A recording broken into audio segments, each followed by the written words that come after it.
happy Easter to all of those that are going to be celebrating this weekend. Thank you for joining. Around the world, it's different. I know for us, the Austrians, which are the Catholics, they do not have a public holiday on Good Friday. So we'll be working tomorrow, but I know some parts of the world will have tomorrow off and Monday. So yeah, have a good weekend if you are away, and thank you for joining today. If you give me 1 second, sorry. But in general, we have a really cool speaker today. We've got Radhakrishna from the Web3 Foundation. If I'm correct, he has been there for just under 3 years, where he started kind of as just a technical educator, and now he's progressed to the technical education lead at Web3 Foundation. So we're very, very lucky to have him. But I'll let him introduce himself a little bit more and get straight into the workshop. Thanks, Radha.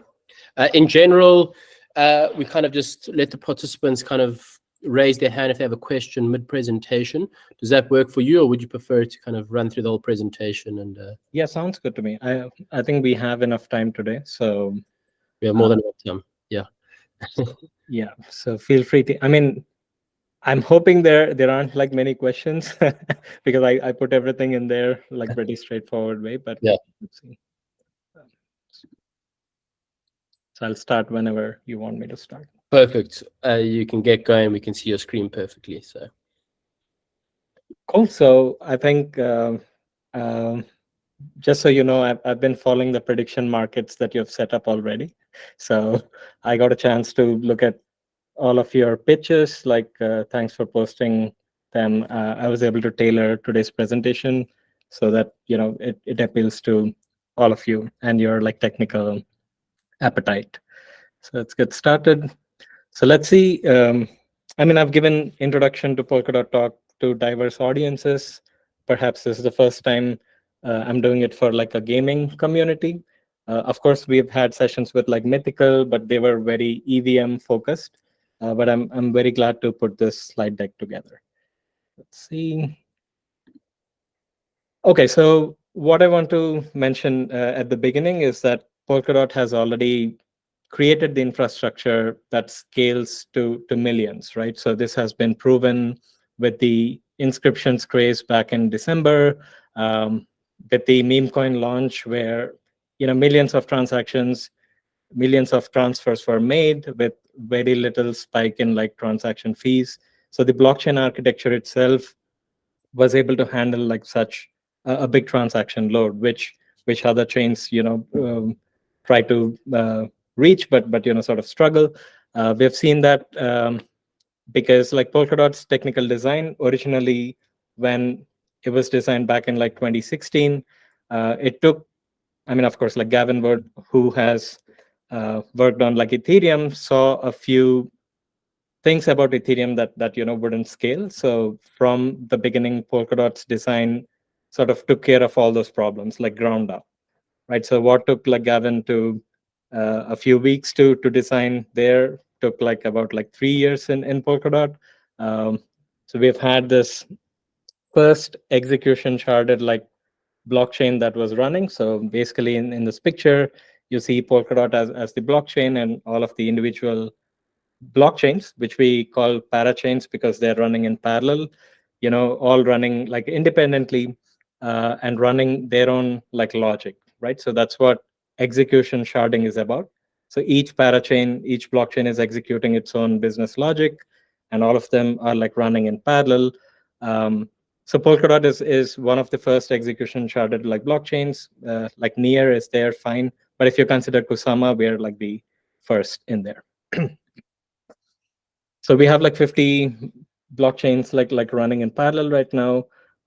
Each blockchain, tailoring towards like one specific use case, or being like generic in the fashion of like Moonbeam, which is trying to be like Ethereum on like Polkadot.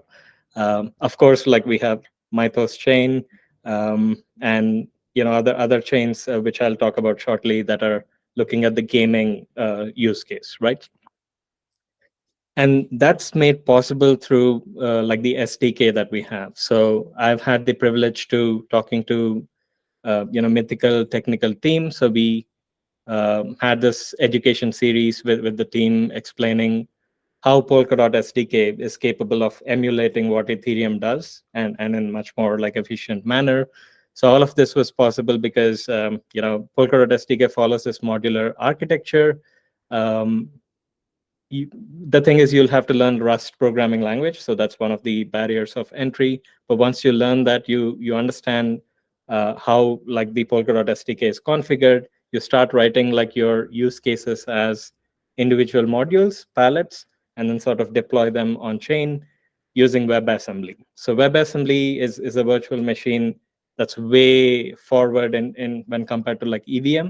So the flexibility it sort of offers, the light client friendliness, all of this will come in handy when you're trying to scale Web3 applications to the million people, right? So the design choices, the technology choices were made right. Rust also, it's like a highly performant programming language.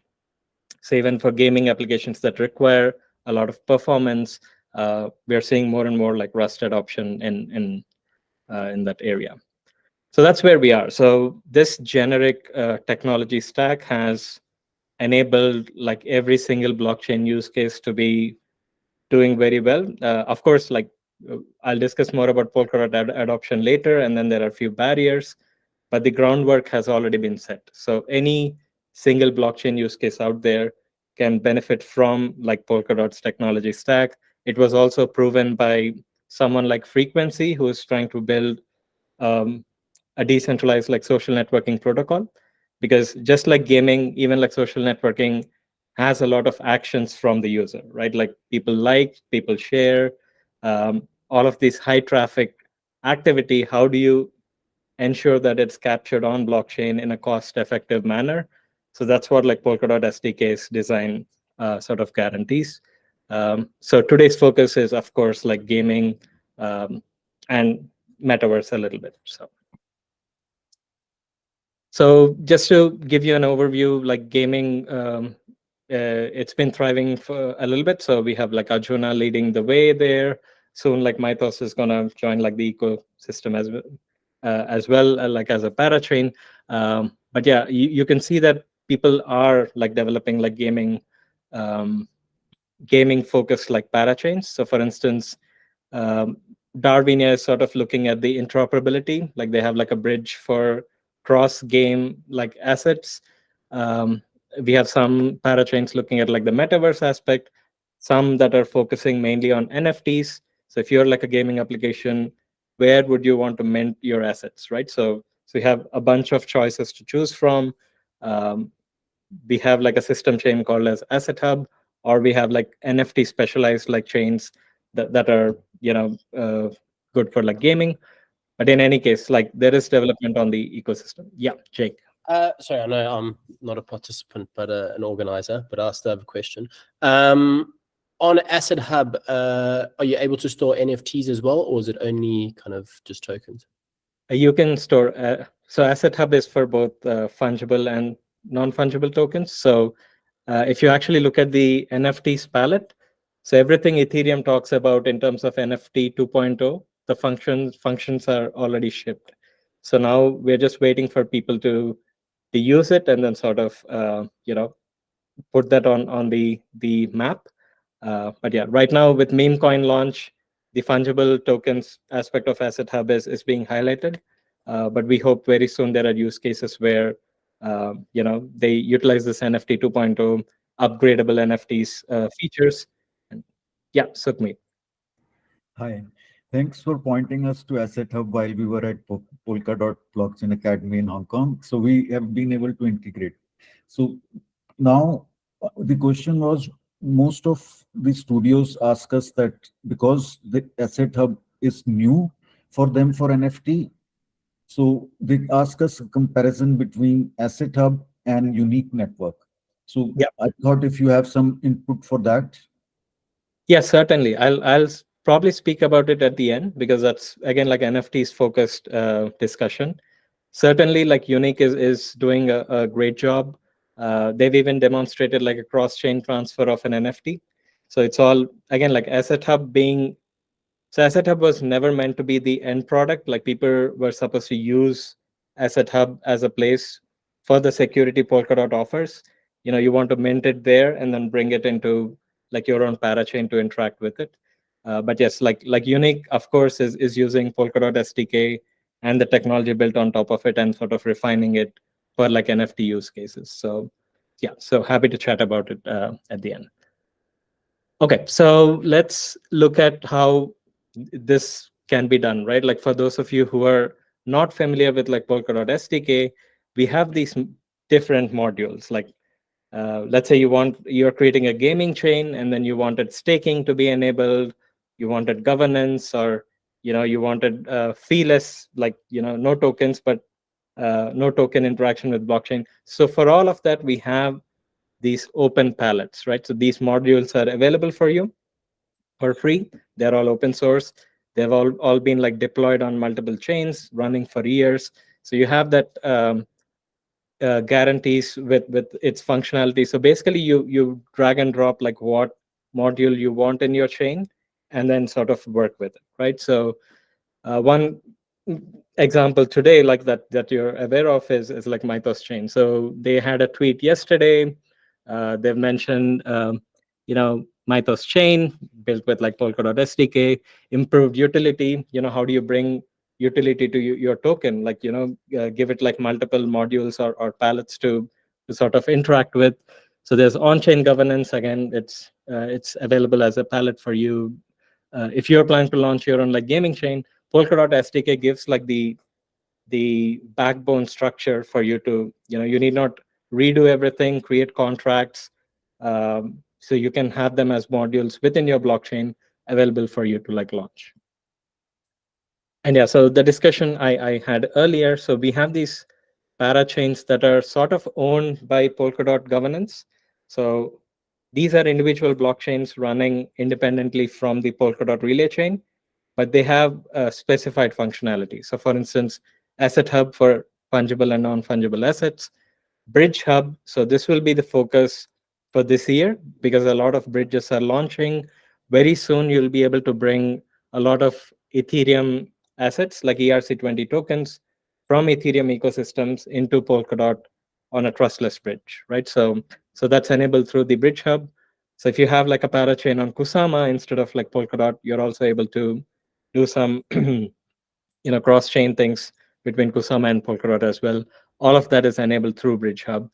And for DAOs, like of course there are parachains that are trying to come up with like this DAO solutions.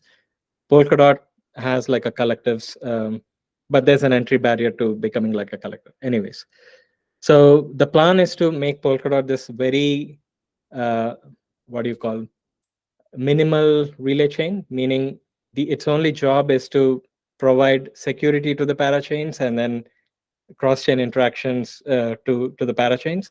So all this governance, identity, token transfer, staking, this functionality need not be on the Polkadot relay chain. So it can actually be offloaded to one of these parachains. So that's in the works. So soon you'll see. Yeah, Jake.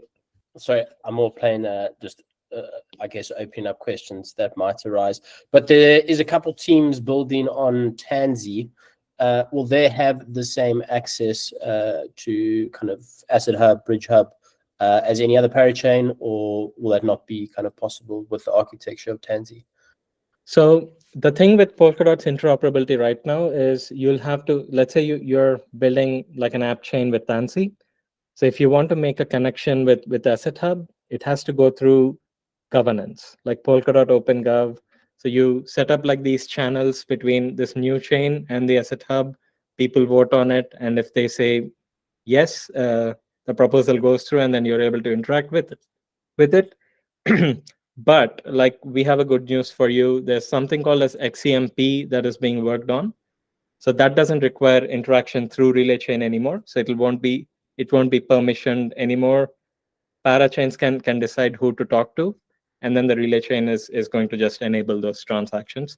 But yeah, so for now, Tansy, even though you roll out an app chain with it, to get access to Asset Hub, you'll have to go through Polkadot governance for that. Cool, great question. Yep. So one other thing that I want to highlight that other ecosystems don't have is basically the architecture of the blockchain node itself. So if you're in Cosmos and then you're having like a validator that's trying to support different chains and then trying to secure all of them, a validator needs to download the binaries of these different blockchain nodes and then run it. It's too tedious. Whereas on Polkadot, the validators are basically being shuffled like every minute to these like 50 parachains.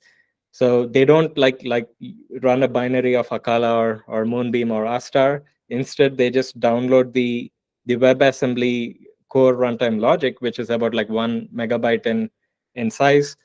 Just like a gaming console, you plug and play the business logic of like these different parachains, and then you run it on a Polkadot node and then try to verify all the transactions within that parachain are following the logic that it's giving. So again, like this was one of the key design decisions that's enabling Polkadot validators to provide security to 50 parachains for now, but even like 200 or 300 chains in the future with the new features that are rolling out. So again, like this is one of the reasons that we think like Polkadot differentiates from other chains, where the app chain narrative, if it's actually true, and then we collectively benefit from multiple blockchains being in existence, this is how you would do it, like with like validation. Yeah, and we already demonstrated it in a great way. The Asset Hub integration happened like last year with like some exchanges. So you can actually see that on Binance, if you were to withdraw like USDC, so the transaction fee for every competing chain is 100 times or more, whereas like Asset Hub is like the cheapest option right now. And this is possible because of the design decisions that were made on Polkadot, right? So it's so cheap to interact with an asset like dollar. And this is where, when I claim that Polkadot is scaling it for millions, this is how it would look like. Needs to be accessible not just for people living in Europe or the US, but for like everybody on the planet. So we're in the right direction, and then we are having like numerous optimizations that will even bring down this transaction cost. So that'll be good for, I presume, games going forward, because with multiple transactions, for instance, like on D market, they have so many transactions going through. So the cheaper, the better. Is that kind of the right way of looking at it? Exactly. So to show like how the network itself has handled a lot of traffic. So the inscriptions craze in like December through millions of transactions in a day. So Polkadot blocks didn't even like reach their full limit. So the chain didn't even like flinch, like it was able to process all these transactions without any issue. And this is on the relay chain, right? Again, I mentioned Polkadot is not just the relay chain, it has these parallel chains that are running as well. So one of the parachains, which is like Asset Hub, it saw like a significant surge in events with the latest meme coin craze. There were lots of batch transactions to add what's called existential deposit for the accounts on Asset Hub, and transfer of like the meme coins.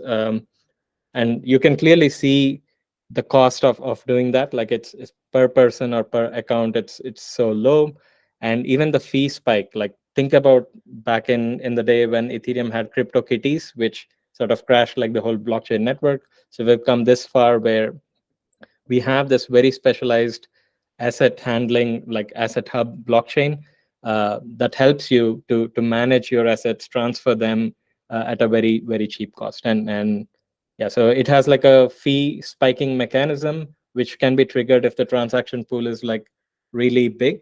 But the predictability is what gives you, as a developer, as a game developer, to come up with like a 1 month or 1 year budgets, because at the end of the day, you can create the worst case scenario and the best case scenario for like coming up with how much you'll be spending for doing transactions on Asset Hub. But if it's only your parachain, you're the boss, right? So you can have your own token. You need not even interact with like DOT or KSM. You can come up with like the budget like very efficiently. So this is another differentiating factor. So even so on Ethereum and L2s, like even though L2s give you like cheaper way of interacting with them, at the end of the day, they're plugging in on Ethereum, and all of this cost is dependent on the Ethereum's price. So here you have a better predictability there. And so one of the Polkadot's differentiating factor is also the liveness guarantee, which is important for gaming applications. You wouldn't want people playing games on a chain that can stall, and then it's not going to process the transactions anymore. So Polkadot has this hybrid consensus where the block production and the block finality are separate. So people could play games even if there is some issue with like finality. All of those transactions are being registered in across like the forks on the blockchain. But ultimately, like you'll see all of those transactions getting finalized, not by block, because Grandpa can enable, so it will finalize chains rather than like individual blocks. So in a single shot, the finality is going to sort of like catch up with the gaming activity that you have. So for like gaming use case, again, like this consensus is also sort of like a very good feature, I would say, that guarantees liveness. Interoperability, I've seen this in your pitches as well. Like there were people who were trying to build use cases where the gaming assets were transferable, not cross game, but also cross chain. So if you were trying to bring users from different ecosystems like Cosmos or Avalanche or Ethereum, so there should be infrastructure for the user base. If you're developing on Polkadot, being able to interact with people on the other chains, and having the ability to transfer the assets from one another, right? So that's where the interoperability comes into picture. So already I mentioned the channels need to be open through governance. So these are all the chains that have the channels sort of registered with each other. You can see that Asset Hub is the one with a lot of like channels with the other parachains. In any case, so cross-chain messaging is already live. It's working well. I mentioned slightly about Bridge Hub earlier. We are making a lot of progress with bridging with other ecosystems. For instance, Polkadot Kusama Bridge is going to be live soon. Right now, I think only DOT and KSM can be interchanged. The asset hubs on Kusama and Polkadot, interaction of those assets needs like another runtime upgrade, but it's coming soon. The other major achievement is the rolling out of Snowbridge, which is going to bring trustless like bridging between Polkadot and Ethereum ecosystems. So right now, once it goes live, for the initial few months, it will support just the ERC20 tokens. But in the future, it could be like arbitrary, assets like NFTs, even like deploying smart contracts from one side to the other. So you can look at like all these advanced features coming up later on, but you can be guaranteed to fetch ERC20 tokens from Ethereum side onto Polkadot in a trustless way. So again, like Bridge Hub, it's not owned by any individual team. It's of course like developed through like Fellowship, Polkadot Fellowship, funded. The Bridge Hub activities will be governed by the OpenGov, and if the bridges require some bootstrapping, it's also possible for the OpenGov to fund that bootstrapping process. Okay, so other thing is like Polkadot doesn't do hard forks. Like most of the upgrades that we do, they're always like seamless. Like we basically have this WebAssembly blob, like the one that contains the logic. You make modifications, you update it, and then I showed you how the validator plugs and plays the WebAssembly blob like a video game. So that's exactly what's going to happen at block number 104 here. The next block will be produced by this new video game that's plugged in. So we've sort of like made even like upgrades as like a game in a way. So this makes it this makes Polkadot like future-proof. If we find any bugs, or we can act swiftly through governance and then make upgrades, we can add new features. And yeah, so that's sort of enabled by the technology stack. We have the governance, the OpenGov. It has treasury. It has multiple tracks that you could go from. I know some of you didn't have like a great experience, like asking for like gaming related funding through OpenGov, but things are improving. Like um, we have bounties that are coming up.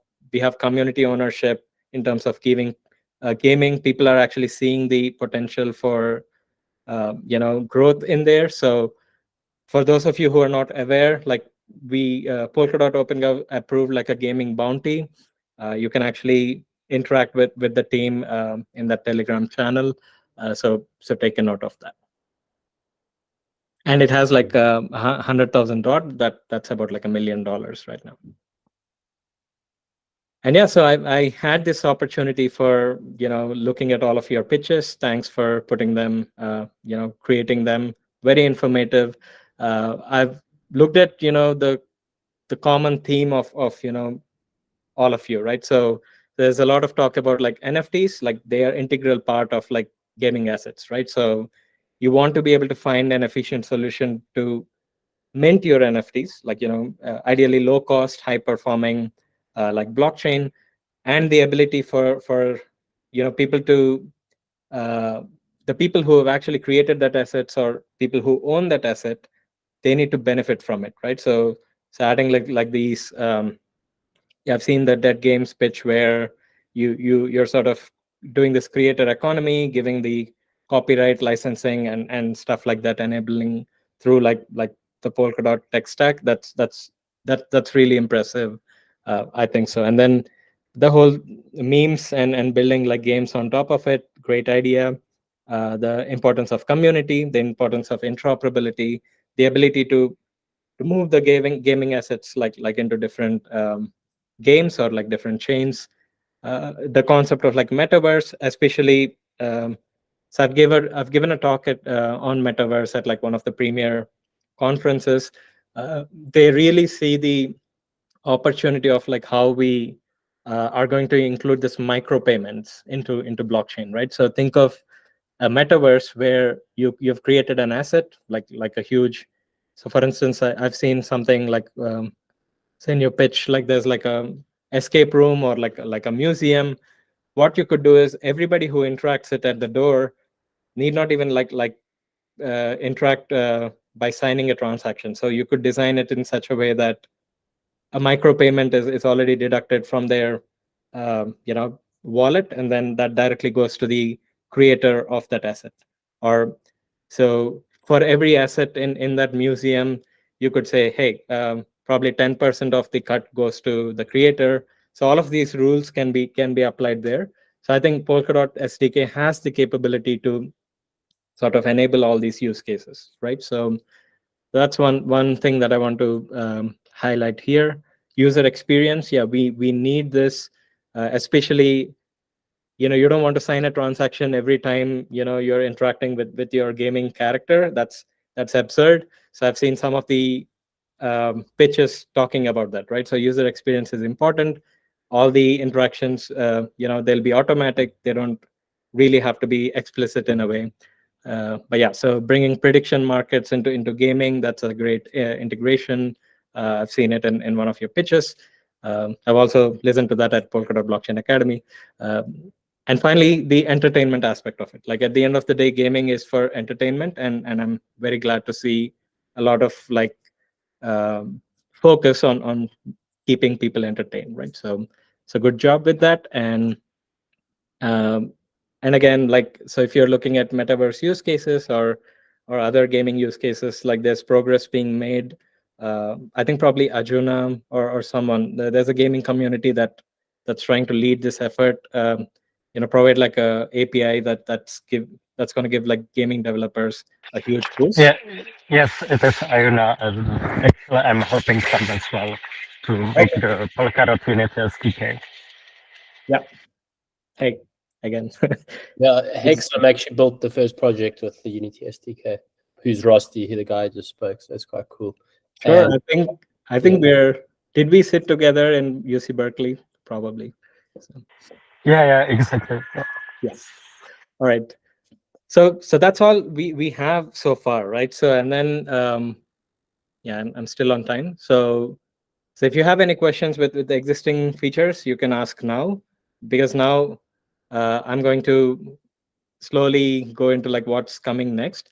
But again, I want to say, like, for those of you who are like really interested in actually learning about the protocol, me and people who have attended the academy here can vouch for attendance in PBA. So that should be something you should go to make the connections or learn about the SDK in an in-depth level. But yeah, so we have this emphasis, and then I can jump into the upcoming features if there are no questions. I can quickly also facilitate another question. We have a couple projects building on Moonbeam, building on Astra. What would kind of be your advice going forward there? Obviously, this is a lot more focused at kind of having your own, let's say, layer one blockchain. But let's say you're reliant on another layer one blockchain. What would be kind of the best ways to still get the benefits of Polkadot, but kind of, does that, my question, make sense? Yeah, definitely. So even though you're building on let's say Moonbeam, I can give the example of like Dexys on there, right? Like we have Stella Swap. You know, anything you bring onto like Moonbeam, Stella Swap can access that. And again, like Moonbeam has so many integrations already, so it's doing the heavy lifting for you. So if you look at like Moonbeam, if you benefit from strategically opening a channel with another parachain, that's sort of going to help you with like, you know, minting NFTs or something. That's something you can do it through Moonbeam. But again, like that's the advantage of you doing it on your own. Yeah, Chrono Games.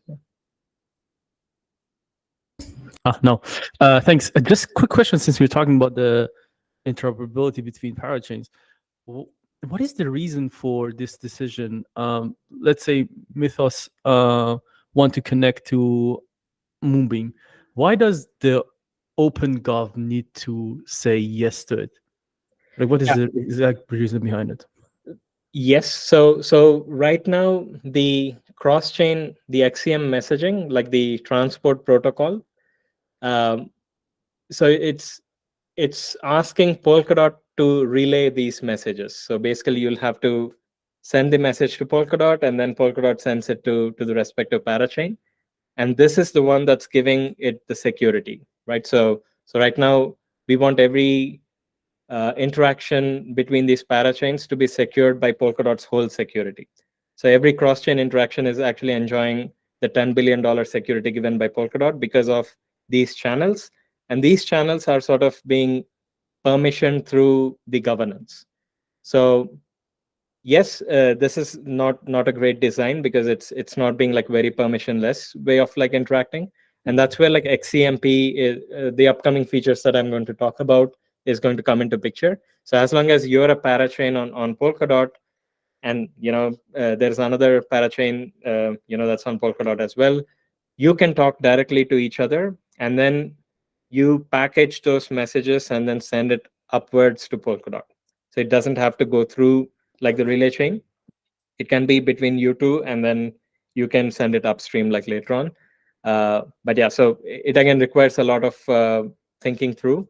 But for now, this is the design that we have. You know, we want this bridging to be like very secure, and that security is being guaranteed because the communication is happening through like Polkadot. I hope that answered the question. Yeah. Hey Radha. Hey. So I wanted to ask that what's the plan for Mythos Myth token, which is on Ethereum-based Mythos chain, and to be brought onto Polkadot-based Mythos chain? And If I know this correctly, I think they're going to do some sort of migration. So basically, Mythos will have like an EVM. It's just like the same EVM wallet addresses. What's going to work on the earlier chain is going to work here as well. So there'll be a database like migration at Genesis.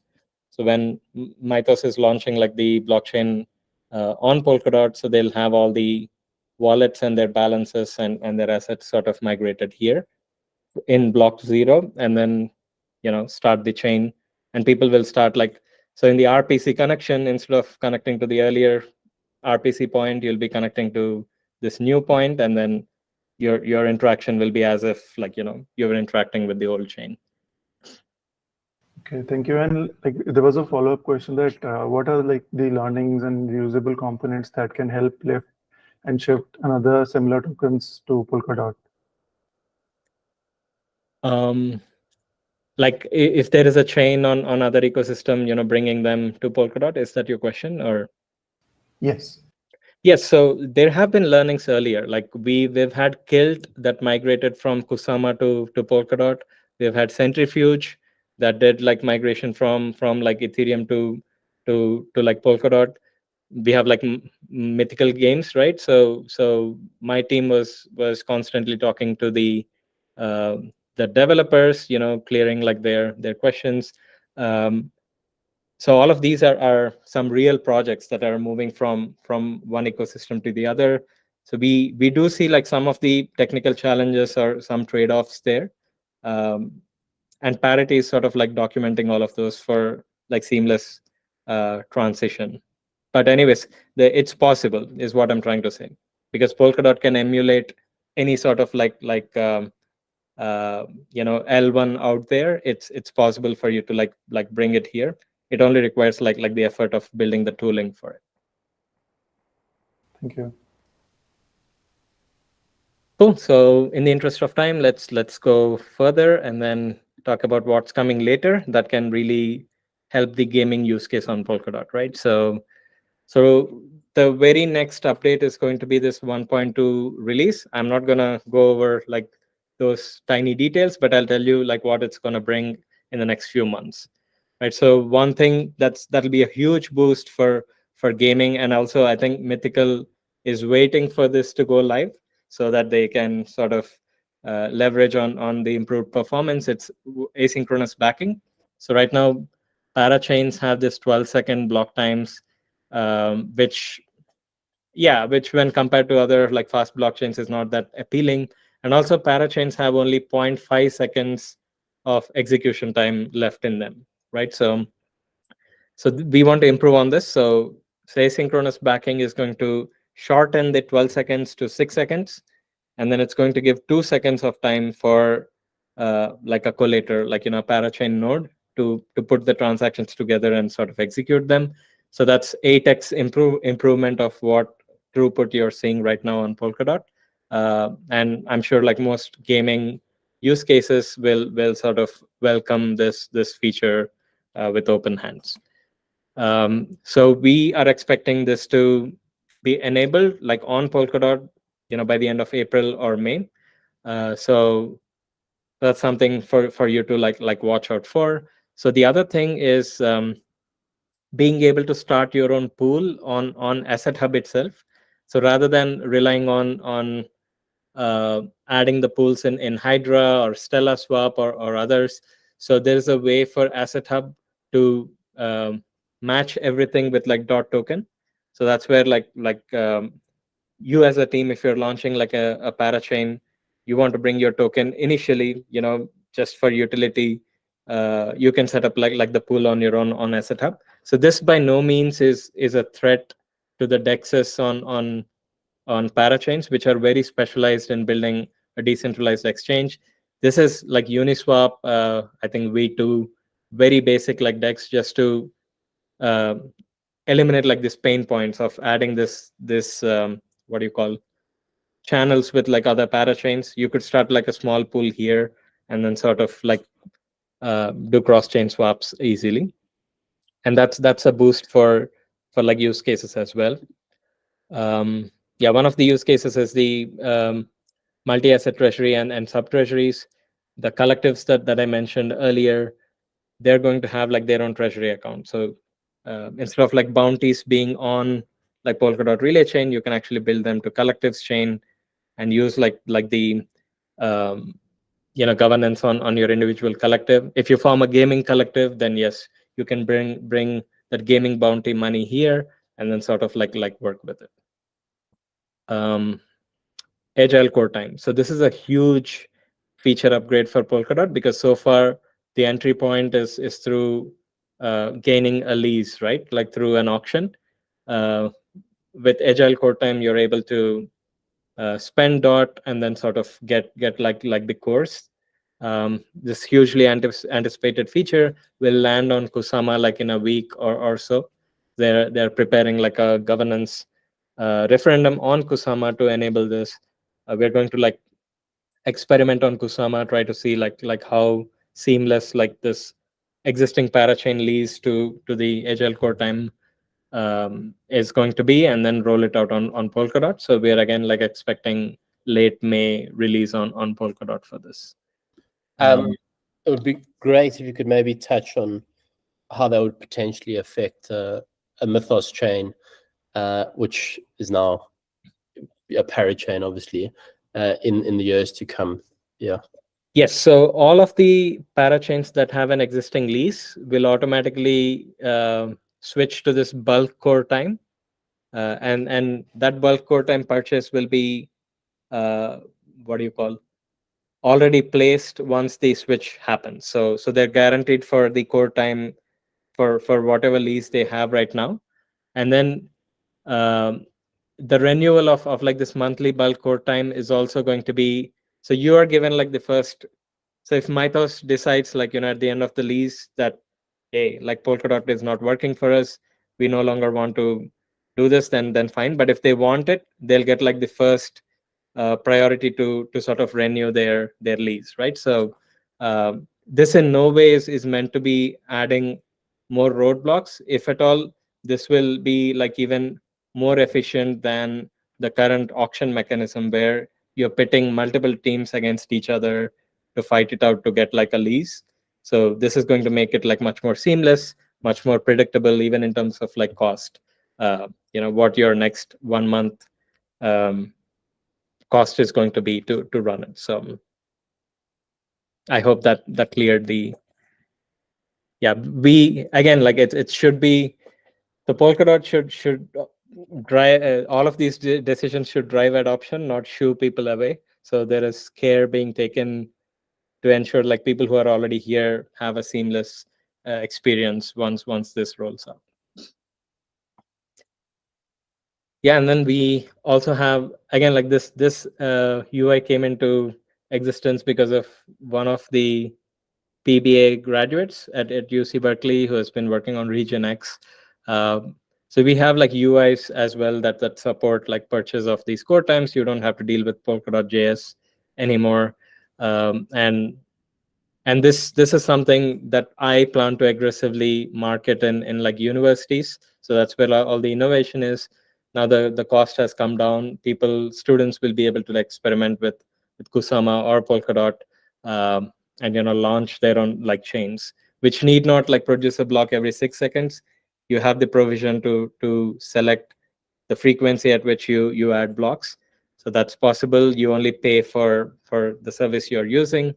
There's no concept of ghost chains, just running your infrastructure without any events or transactions happening on it. That sort of inefficiency is sort of eliminated with agile core time in picture. And yeah, so for gaming, like this is the feature that you can really benefit from. It's elastic scaling. So let's say there's a huge surge of user activity on the games. There's some mega event or there's a million NFT like launch where you don't want to make like few or a group of like users left out. You want to make sure everybody sort of gets it in time. So that's when elastic scaling can really help. Like you can scale your again like parachains throughput by 3 to 6 times. So asynchronous backing is already improving it 8 times, and elastic scaling will improve it like 6 times or even more. But yeah, so more on this after the summer. So right now, this is the PR that is tracking its progress. So based on what I see, like it should be available by the end of like August itself. Yeah. Hello, Radha. Sukmeet again. I had a question about core time and in reference to the like options. So parachains, core time, I understand it's mostly for the people to get, like it reduces the financial burden on a company, right? So if they are successful, would they be transitioning to parachain slot or no? Or slots are going to go away totally? They're going to go away. So what you're thinking about is what's called a bulk core time model. So you'll be buying the core time in bulk, just like every other parachain. So right now the bulk core time is around like 1 month, right? So you'll be purchasing it for some dot for 1 month, and from then on, if you're renewing it, so it's either equal to your previous purchase rate, or it's slightly lesser if the market demand like reduces, or slightly more if the market demand is higher. But it's still like in the predictable range, where it wouldn't be like, you get a slot currently on Kusama for 10 KSM for this auction, and then 1000 KSM for the next one. Such unpredictability is sort of eliminated by this model. So if you're spending 10 KSM for 1 month, then the next one will either be 12 KSM or 8 KSM, right? So there are bounds to how much it can increase or sort of decrease, which gives you a better way of budgeting for the entire year in a way. Okay, thank you. Yeah. So elastic scaling is, this feature, like, again, the cost, like you can request it on demand and then sort of improve like the throughput. And again, this is for improving like the throughput whenever you want it. So I talked about this trustless bridge between Ethereum and Polkadot. So it is enabled by this bridge efficiency enabling finality yielder protocol. Like it's like a consensus on top of Polkadot consensus, which is grandpa. So this makes it possible for any other chain to understand what's going on Polkadot and its parachains. So people on Ethereum, people on Cosmos, or I don't know, Avalanche, they can look at these proofs and understand a certain transaction is final. So we have that live on Kusama already. On Polkadot, like we're just pushing it through. So very soon, like once Beefy goes live on Polkadot, like Snowbridge is going to be rolled out with the 1.2 update again. So we can see this in action. So there have been few disappointments regarding like the utility of the bridge, like the .eth conversion rate will be updated like every 3 months or so, 3 weeks or so, which gives rise to some which gives rise to some frustration. But I think that's how we're going to start. It should start. It's already very late. When Beefy, it should have been there live in 2021, but we're in 2024, and we want to see this one through. But this is, again, like this is a bridge that operates trustlessly, no multisig or unaudited code involved. So there's some cost involved, but yeah, we are trying to bring down the cost later with a better design. And overall, the path is towards like block space, right? So how efficiently can you use block space? How can you get block space when you need it? How you need not like produce blocks when you don't need them. That's where like Polkadot is heading, and that's where like Web3 for billions, design consideration is sort of looks like. So yes, a lot of chains are looking at a lot of different solutions. Polkadot has been evolving at a faster pace. So we had like 50 runtime upgrades so far. And of course, like the fellowship, it's not stopping with like what we already have, and it's looking even further.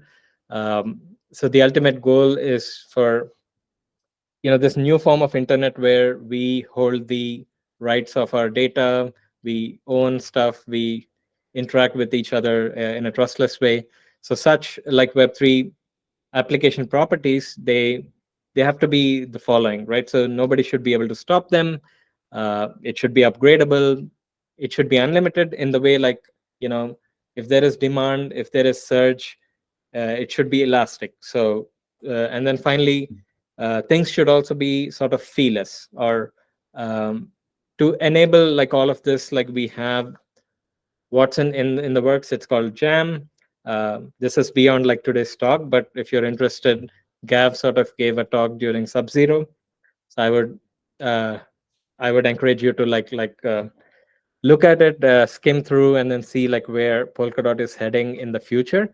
But again, this is very useful for especially like high frequency applications like gaming or like social networking and stuff like that. So there are plans to like scale it way further than what we have right now.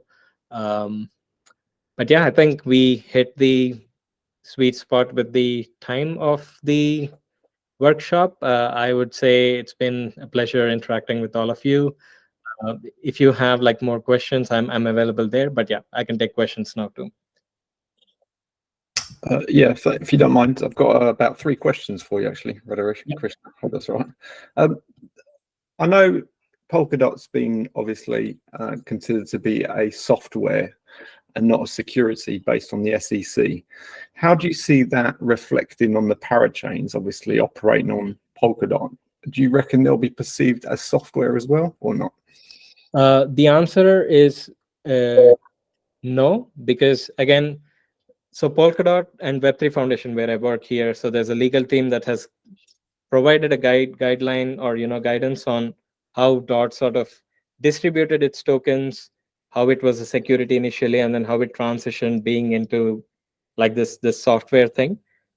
Some close contenders for that are, for instance, people who from the token launch itself have followed such guidelines, right? Like Moonbeam is one of them that sort of established a foundation. It followed some protocols, and then it has this governance in it, like it's using like OpenGov as well.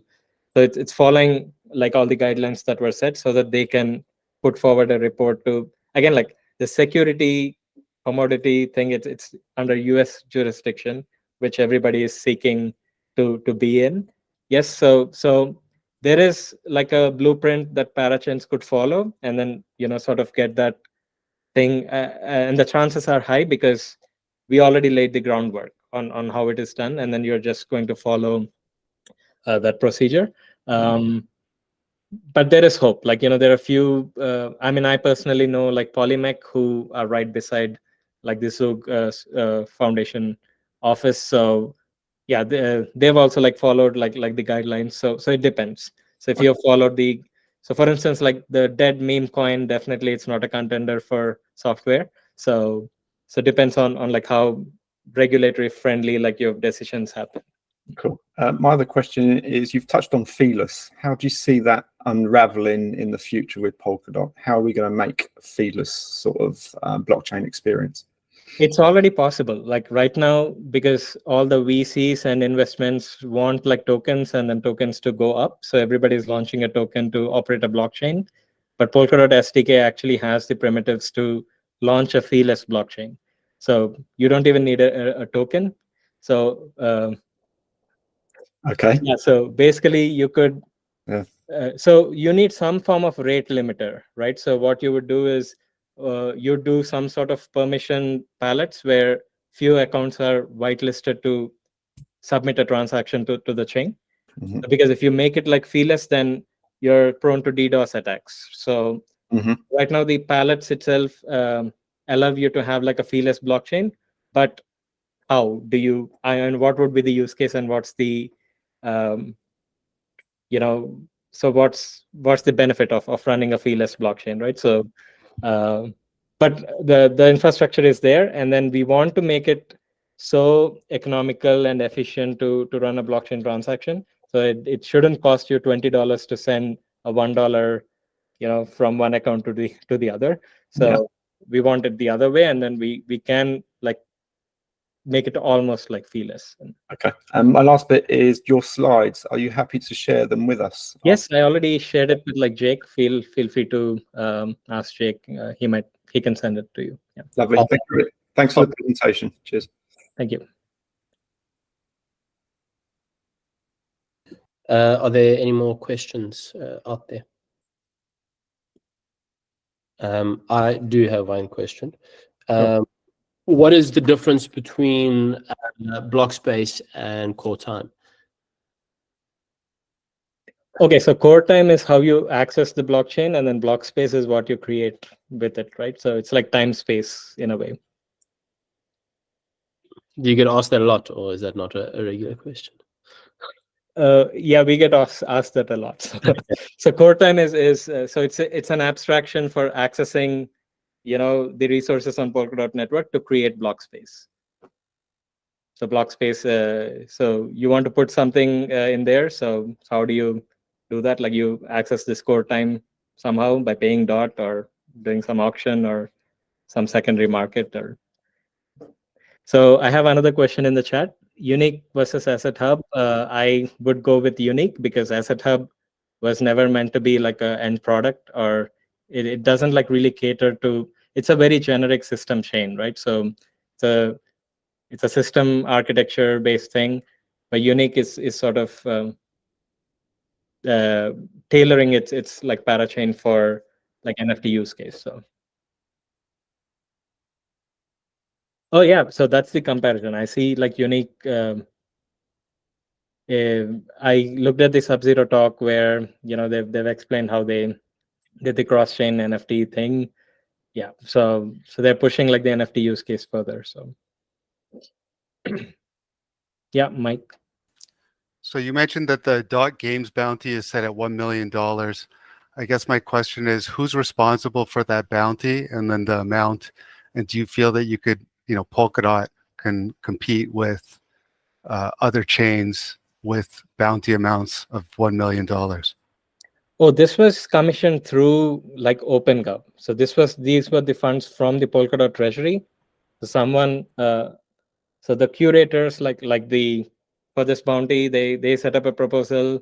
They use like the OpenGov mechanism to get this bounty. If you think we need to scale, or if there is actually a demand for like more dot or like funding, there is a way to submit referendum again and then refill this bounty. But for now, like we are starting with this 100,000 dot in there, and in this, like we didn't even like do anything from the foundation. So it was community that came up with a proposal. They had a pitch, and then the community agreed to it, and then now they have like 1 million.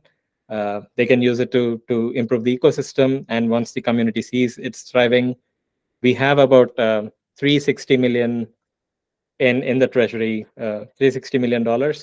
So yeah, so it can scale is what I'm trying to say. If gaming really brings the adoption to like Polkadot ecosystem, there is like capital that's funneling through like the treasury, and again, like you'll have VCs, you'll have something like Scytale or others who will be also interested. And yeah. Thank you. Yeah, Russell. Yeah, on the referenda, if we needed someone, because I've not actually done one yet, if we needed help sort of putting one together, is there someone within the ecosystem on the Polkadot side that can certainly assist with that? So the first bet for gaming thing is the bounty group that is already there. So because they are already well versed with creating referenda and then getting stuff, so it might be possible that you could just get what you want through the bounty. But if you feel like you want to do it on your own, yes. So there is like so there are like a few guidelines that you need to follow to create like a referendum. So there's also this Polka assembly I can share. So they're doing a good job of creating this referenda easy. So that's something you can take a look at as well. Previous discussions of previous referendum. So there was like a gaming referenda from someone who is part of like this academy as well. They've gone through the pain of creating a referenda, getting feedback, and then I believe it was sort of rejected. But yeah, so it's a process. Like I think it depends on how strongly you put the case in, and then show the community the benefit of something. For instance, there's a referendum that got approved for some indie car racing, and then we have something for like printing Polkadot on like Berlin taxis, or yeah. So the imagination is everywhere. Somebody's asking it for getting an office space in New York City. So So it's out of hands right now. Like, even Web3 Foundation, although we steer the Polkadot direction, our stake in like Polkadot is sort of limited, right? So of course we are like a significant player and then significant dot holder, but we don't hold the cards in which direction the governance is going. So we started a program called Decentralized Voices because we felt it's important for regular people with like different opinions different opinions to steer the direction of like governance. But yeah, it's a huge experiment, I would say.